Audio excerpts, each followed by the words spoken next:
आदाब दोस्तों, मैं नासिर यूसुफ लंतरानी न्यूज़ के रूबरू सेशन में आपका स्वागत करता हूं। आज हम आपकी मुलाकात जिन लोगों से कराने जा रहे हैं उनका ताल्लुक किसी समाजी या सियासी जमात से नहीं, बल्कि उनका ताल्लुक एजुकेशन से है। हम एक नहीं, दो नहीं, बल्कि 3 स्टूडेंट से आपकी मुलाकात कराएंगे जो फ़िलहाल इंजीनियरिंग कर रहे हैं। अंजुमन इस्लाम कालसेकर इंजीनियरिंग कॉलेज पनवेल के मैकेनिकल इंजीनियरिंग के आखिरी साल के ये तालिब इल्म हैं और उन्होंने हाल ही में आईआईटी मुंबई की जानिब से टेक फेस्टो इंटरनेशनल मुकाबले में अपनी टीम की जानिब से एरो वैक्सीनेशन का डिज़ाइन पेश करके फर्स्ट पोजीशन हासिल की। हर साल आईआईटी मुंबई के इंजीनियरिंग के स्टूडेंट्स के लिए एशिया का सबसे बड़ा मुकाबला अरेंज करता आ रहा है, जिसमें मुख्तलिफ टॉपिक्स पर स्टूडेंट्स अपने प्रोजेक्ट और मॉडल पेश करते हैं। इस साल भी इस मुकाबले में एशिया की 32 टीमों ने हिस्सा लिया था और उसमें अंजुमन इस्लाम कालसेकर कॉलेज ऑफ इंजीनियरिंग के ये 3 तालिब इल्म मोहम्मद मुनीब अरशद चोगले, मोहम्मद उमर रईस खान और फरहान जावेदुद्दीन खान ने फर्स्ट पोजीशन हासिल की। देखते हैं उन्होंने हमसे इस बहुत स्पेशल मुलाकात में क्या कहा, अपने कैरियर के ताल्लुक से क्या बात की, इंजीनियरिंग डिपार्टमेंट की क्या अहमियत बताई और आप सबको क्या पैगाम दिया। दोस्तों आदाब, मैं नासिर यूसुफ लंतरानी न्यूज़ के रूबरू सेशन में आपका स्वागत करता हूं, इस्तकबाल करता हूं। आज हम जिन 3 स्टूडेंट से मिलने जा रहे हैं वो हिंदुस्तानी आसमान के 3 ऐसे कहकशां हैं, ऐसे सितारे हैं जिन्होंने ना सिर्फ अपने शहर, अपने कॉलेज का, अपने मुल्क का नाम रोशन किया है, बल्कि इन्होंने पूरी कौम का सर फ़ख्र से बुलंद कर दिया है। ये 3 स्टूडेंट्स का ताल्लुक़ अंजुमन इस्लाम पनवेल के इंजीनियरिंग कॉलेज से है। तीनों ही तालिब इल्म मैकेनिकल इंजीनियर के आखिरी साल में हैं और हाल ही में टेक फेस्ट 2021 के इंटरनेशनल मुकाबले में इन्होंने अपना एक डिज़ाइन पेश किया जिसे एरो वैक्सीन के नाम से जाना जाता है। ये डिज़ाइन पेश करके इन्होंने इंटरनेशनल लेवल पर पहला मकाम हासिल किया। इस मुकाबले में दुनिया भर से 32 टीमों ने हिस्सा लिया था, ये बहुत ख़ास बात है। और इसमें अंजुमन इस्लाम पनवेल कॉलेज के ये 3 तालिब इल्मों ने पहला इनाम हासिल किया। वो 3 तालिब इल्म हैं, मेरे सामने बैठे हैं, मुनीब, फरहान और उमर। हम इनका स्वागत करते हैं लंतरानी न्यूज़ के इस रूबरू सेशन में। बेटा बहुत बहुत मुबारक हो आपको ये कामयाबी। और आज हम रूबरू हैं हमारे लंतरानी मीडिया के, लंतरानी न्यूज़ के इस सेशन में। तो हम आपसे बारी बारी कुछ आपसे बात करेंगे। सबसे पहले मुनीब से बात करेंगे। मुनीब, हम ये जानना चाहेंगे कि आप इस फील्ड में आए मैकेनिकल इंजीनियरिंग में, क्या आपने अपने मुस्तकबिल के लिए इस फील्ड के बारे में पहले से सोचा था या आपकी ये ख्वाहिश थी या घर में किसी की ख्वाहिश थी कि आप ये ज्वाइन करें? और दूसरा, आप थोड़ा सा हमें इस एरो वैक्सीन के कॉन्सेप्ट के बारे में भी बताएं। मोहम्मद मुनीब जी, ये मेरी पर्सनल चॉइस थी ये इंजीनियरिंग परस्यू करने के लिए, मैकेनिकल इंजीनियरिंग परस्यू करने के लिए, क्योंकि मेरा बचपन से पैशन था चीज़ें बनाने के लिए, तो ये कोर्स मुझे सही लगा। और ये एरो वैक्सीन जो कंपटीशन है वो आईआईटी टेक फेस्ट का ऑनलाइन कंपटीशन था ये कोविड की वजह से। तो उसमें चैलेंज ये था कि वैक्सीन बनने के बाद वैक्सीन डिस्ट्रीब्यूशन जो हर जगह कर सके, जैसे विलेजेस में जहाँ पे रोड नेटवर्क नहीं है, जहाँ पे एयरक्राफ्ट नहीं आ सकते हैं, और इस वे में ताकि वो वर्टिकली लैंड कर सके जिधर रनवे की ज़रूरत ना हो, तो वैसे वैक्सीन पहुंचाना है और मोस्ट इकोनॉमिकल वे में पहुंचाना है, सस्ते में पहुंचाना है, प्लस उसमें ह्यूमन इन्वॉल्वमेंट कम से कम हो, यानी सोशल डिस्टेंसिंग जिसमें फॉलो हो, तो वैसा लोड और अनलोडिंग भी किया जाए जिसमें किसी इंसान की ज़रूरत ना हो। तो फुली ऑटोमेटेड प्रोसेस रहेगा वो वैक्सीन डिलीवरी का। तो उसमें हम लोग ने एक कॉन्सेप्ट प्रेजेंट किया जो बेस्ट था अमंग 32 अदर टीम्स। ये हैं मोहम्मद मुनीब जिन्होंने हमें थोड़ा सा इसके कॉन्सेप्ट के बारे में बताया। अब हम आएंगे फरहान जावेदुद्दीन के पास जावेदुद्दीन आपका फरहान जावेदुद्दीन आपका इस्तकबाल है हमारे लंथरानी मीडिया के सेशन में, रूबरू सेशन में। बेटा आप इस कॉन्सेप्ट के बारे में और थोड़ा रोशनी डालें और अपने थोड़े फैमिली बैकग्राउंड के बारे में भी बताएं। जी मैं कालसीका टेक्निकल कैंपस का फाइनल ईयर मैकेनिकल स्टूडेंट हूँ। मेरे अब्बा प्रॉपर्टी कंसल्टेंट है एंड मेरे अब्बा ऑलरेडी मैकेनिकल इंजीनियर भी है, तो उस हिसाब से मैंने भी सोचा कि मैं मैकेनिकल इंजीनियरिंग में जाऊँ एंड उसका स्कोप बहुत ज़्यादा है तो as compare to other branches.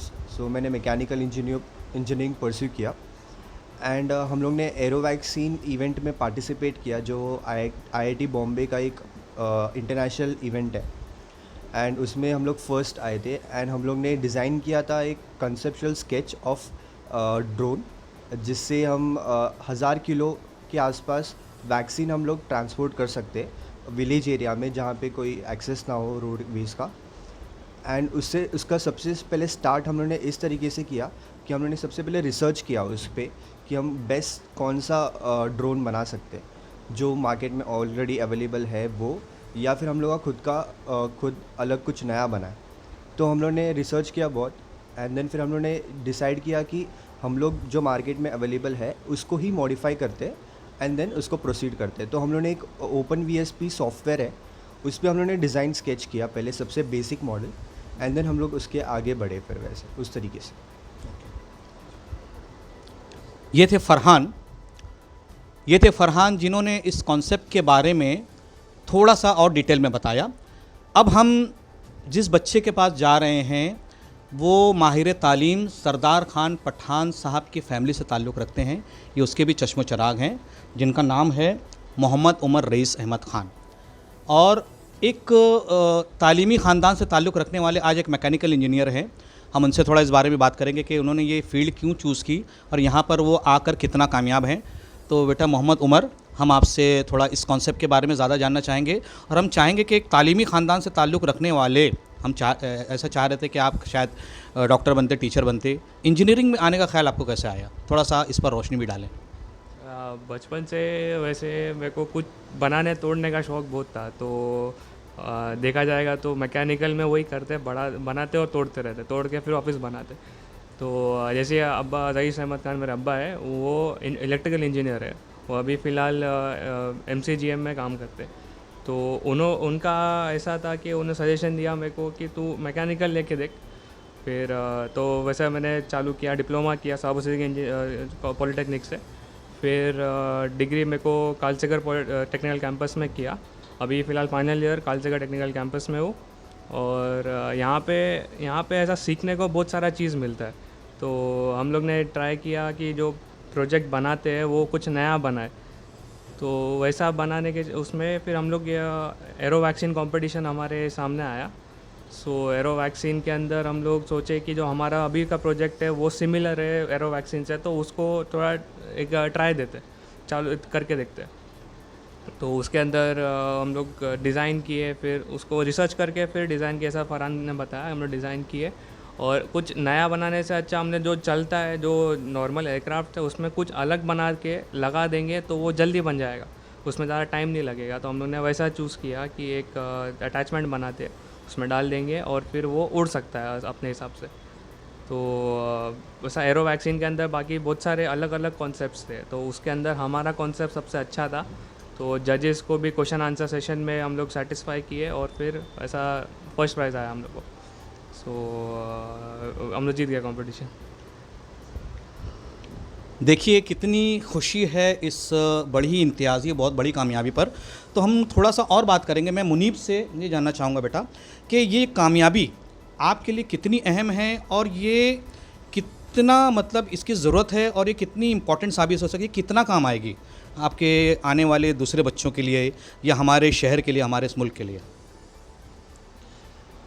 मेरे लिए तो अभी यानी फ्यूचर में ही पता चलेगा कितना इम्पोर्टेंट है, बट दूसरों के लिए ये देख के कि ना ऐसा लाइक इंजीनियरिंग आज यानी काफ़ी सैचुरेटेड प्लेस है, काफ़ी यानी स्टूडेंट्स है और जॉब्स नहीं है, बट ये सब कॉम्पिटिशन्स में पार्टिसिपेट करके वो लाइक एक एरिया क्रिएट होता है जिसमें लाइक इंस्पिरेशन, मोटिवेशन मिल सकता है स्टूडेंट्स को, और यानी काफ़ी स्टूडेंट्स को ये परस्यू करने के लिए ये सब चीज़ें।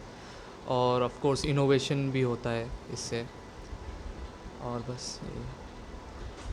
देखिए इन्होंने बताया कि जहाँ तक इनकी बात है ये इनके लिए तो बहुत इम्पोर्टेंट है, आने वाला वक्त बताएगा, लेकिन आने वाले दूसरे स्टूडेंट जो हैं ये उनके लिए भी बहुत अहम है।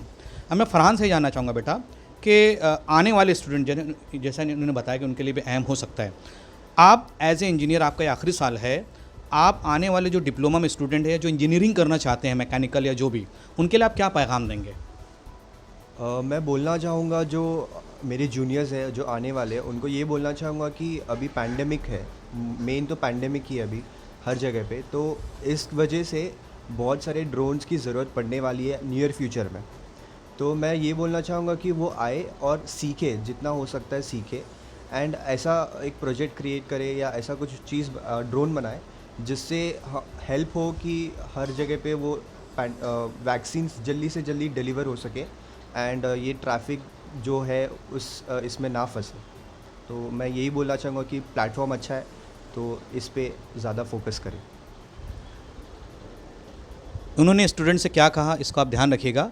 मैं आखिरी सवाल मैं उमर से करूँगा कि बेटा आप तीनों ने, आपने एक टीम बनकर, एक टीम वर्क के ज़रिए पहला प्राइज़ हासिल किया। मैं चाहूँगा, ये पूछना चाहूँगा आपसे, आप ये बताएं हमारे ऑडियंस को, हमारे नाजरीन को, कि आपकी इसमें मेहनत काफ़ी थी, लेकिन इसके अलावा आपको ये प्रोजेक्ट बनाने में किसने मेहनत की या इसका क्रेडिट आप किसको देते हैं? सर ये सब बनाने में, सब करने में सबसे पहले क्रेडिट तो हमारे टीम को है, जो टीम साथ में मिल के काम किए सब ने। सेकंड फिर सबके घर वालों को है, क्योंकि ये टाइम में रात भर दिन भर बैठ के काम करना, और सब ने घर से भी सपोर्ट किया है इसके ऊपर। सो हमारे फैमिलीज़ को सबको क्रेडिट जाता है, सबको जाता है। और फिर हमारे कॉलेज के टीचर्स को क्रेडिट जाता है, जो उन्होंने हमको एक प्लेटफॉर्म दिया कि कॉलेज के थ्रू हम लोग सीख के फिर ये कंपटीशन में पार्ट ले, फिर इनको रिप्रेजेंट कर रहे हैं हम लोग, एक कालसका को रिप्रेजेंट कर रहे हैं, कॉलेज को रिप्रेजेंट कर रहे हैं, तो उनके लिए भी क्रेडिट जाता है सारा। सो हमारे गाइड्स जो है, हमारे HODs जो है, उनको भी क्रेडिट जाता है, और मेन क्रेडिट्स हम सब फैमिलीज़ को, सबके फैमिलीज़ को जाता है। देखिए कितनी अच्छी बात इन्होंने की कि एक पेंडेमिक टाइम चल रहा है, कोरोना काल चल रहा है, उसमें भी जो मुंतज़मीन थे जिन्होंने इस कंपटीशन को अरेंज किया, यकीनन ये बहुत काबिल मुबारकबाद हैं वो लोग कि उन्होंने इसमें ऑनलाइन, उन्होंने बताया कि ऑनलाइन इन्होंने ये कंपटीशन था, और यकीनी तौर पर इस पेंडेमिक में इन्होंने अपनी फैमिली को भी उसका क्रेडिट दिया। यकीनन आज इस पेंडेमिक में ऑनलाइन ऑफलाइन जो एजुकेशन चल रही है उसमें फैमिली का कितना इम्पॉर्टेंट है, कितनी अहमियत है, ये बात भी इनसे पता चली। और दूसरा, इन्होंने अपने टीचर्स को, HODs को भी इसका क्रेडिट दिया। ये बहुत बड़ी बात है कि आज अपनी कामयाबी का क्रेडिट लोग अपने टीचर्स को, अपने घर वालों को देते, बहुत बड़ी बात है। तो देखा आपने कि ये हमारे मुल्क के 3 कहकशां, 3 ज़रीन सितारे, खूबसूरत सितारे आज हमारे साथ थे। हमारा मकसद था कि इनसे आपकी मुलाकात कराएं, और लंतरानी मीडिया ऐसे ही सितारों से, ऐसे ही लोगों से, ऐसे स्टार्स से आपकी मुलाकात कराती रहेगी आइंदा भी। मैं नासिर यूसुफ, कैमरामैन ज़ीशान के साथ, लंतरानी न्यूज़, मुंबई।